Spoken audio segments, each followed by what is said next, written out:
اعوذ باللہ السمیع العلیم من الشر الشیطان اللعین الرجیم بسم اللہ الرحمن الرحیم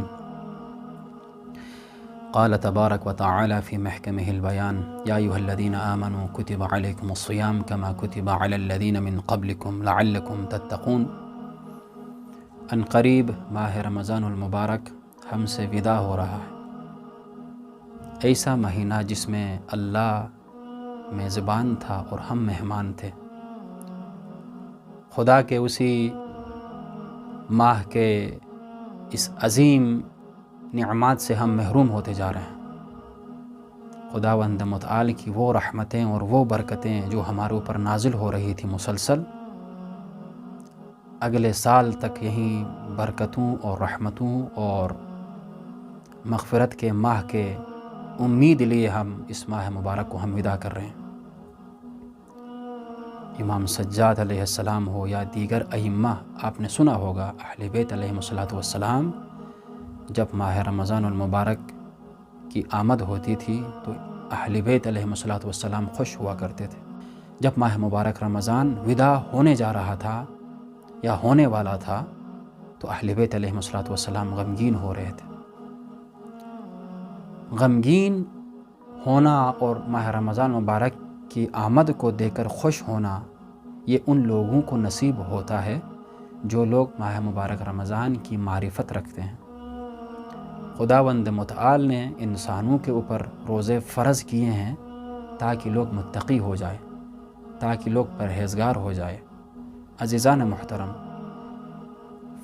اس آیت پر گفتگو کرنے سے پہلے سب سے پہلے میں ناظرین اور سامعین کے حضور یہ عرض کرتا چلوں کہ خداوند متعال نے ماہ مبارک رمضان کے اندر کیا فلسفہ رکھا ہے، کیا حکمت رکھی ہے کہ جس کی بدولت خداوند متعال نے ہمارے اوپر روزے فرض کیے ہیں۔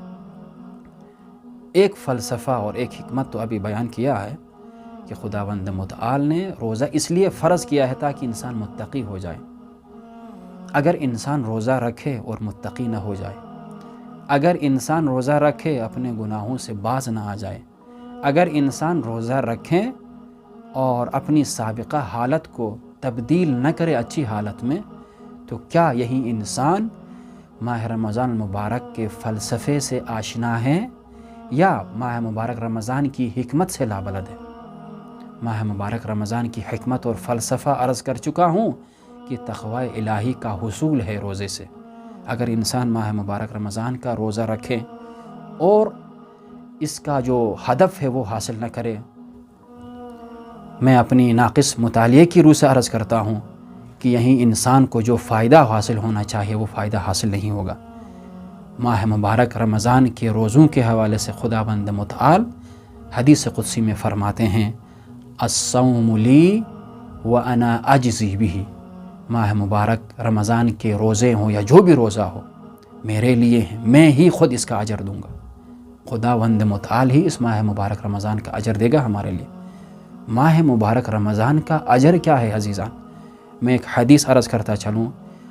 آئی ہوپ کہ اس حدیث کو سننے کے بعد ہمارے مومنین کے دلوں میں، قلوب میں نورانیت چھا جائے گی اور اس حدیث پر عمل کرنے کی مومنین انشاءاللہ کوشش کریں گے۔ عزیزان محترم، رسول اللہ فرماتے ہیں من صام تطوعا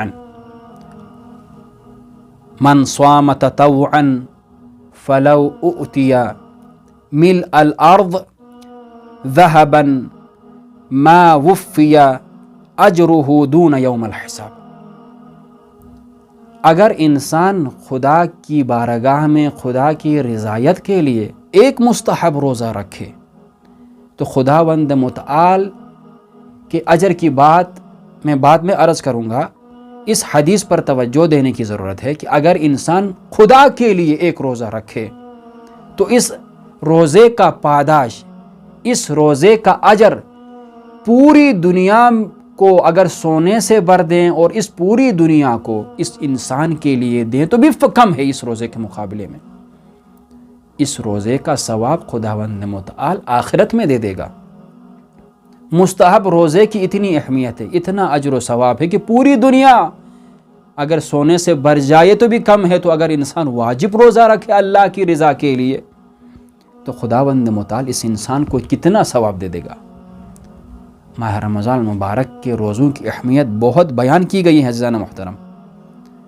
حدیث کے اندر آپ سبھی نے سنا ہوگا، پڑھا ہوگا علماء سے، مولا علیہ الصلوۃ والسلام اپنے احادیث کے اندر ہمیں یہ بتلاتے ہیں کہ اس حدیث کو توجہ دینے کی ضرورت ہے۔ مولا فرماتے ہیں اگر انسان اللہ کے لیے روزہ رکھتا ہے وجبت لہ المغفرہ، اس کے لیے مغفرت کرنا، اس کے لیے بخشوانا، اگر انسان اللہ کے لیے روزہ رکھیں تو وجبت لہ المغفرہ، اس کے لیے مغفرت واجب ہو جاتی ہے، خداوند متعال اس کے گناہوں کو معاف کر دیتا ہے۔ دوسرے حدیث میں فرماتے ہیں کہ اگر انسان خدا کے لیے روزہ رکھے فَيُدْخِلُهُ اللَّهُ بِهِ الْجَنَّةِ، خداوند متعال اس انسان کو جنت میں داخل کر دیتا ہے۔ اس انسان کی قیمت جنت ہے، جنت سے ہٹ کر کوئی چیز نہیں ہے اگر انسان اللہ کے لیے روزہ رکھتا ہو۔ علماء بیان کرتے ہیں، آپ نے پڑھا ہوگا، ماہ مبارک رمضان کے آخری ایام میں، حدیث کے الفاظ بتلا رہا ہوں، فرشتے ندا دیتے ہیں، اے روزہ دارو، اے خدا کے بندو، آپ کے لیے اچھی خبر لے کے آئے ہم لوگ، آ جاؤ اچھی خبر سن لو۔ وہ خبر کیا ہے؟ خداوند متعال نے آپ کے تمام گناہوں کو بخش دیا ہے۔ اس سے بڑی اور پیکیج اللہ کی طرف سے میرے اور آپ کے لیے کیا ہونی چاہیے؟ اگر انسان روزہ رکھیں اللہ کے لیے، خدا کی خوشنودی کے لیے، تو آخری ایام میں فرشتے ندا دیتے ہیں کہ ہمارے گناہوں کو بخش دیے گئے ہیں۔ انسان کے گناہ اگر بخش دیے جائیں اور اگر انسان دنیا سے چلا جائے تو یقیناً اس انسان کو جنت نصیب ہوگی۔ اگر انسان کے گناہ بخش دیے جائیں تو گویا وہ انسان اس بچے کی مانند ہے جو اپنی ماں کے رحم سے ابھی پیدا ہوا ہے۔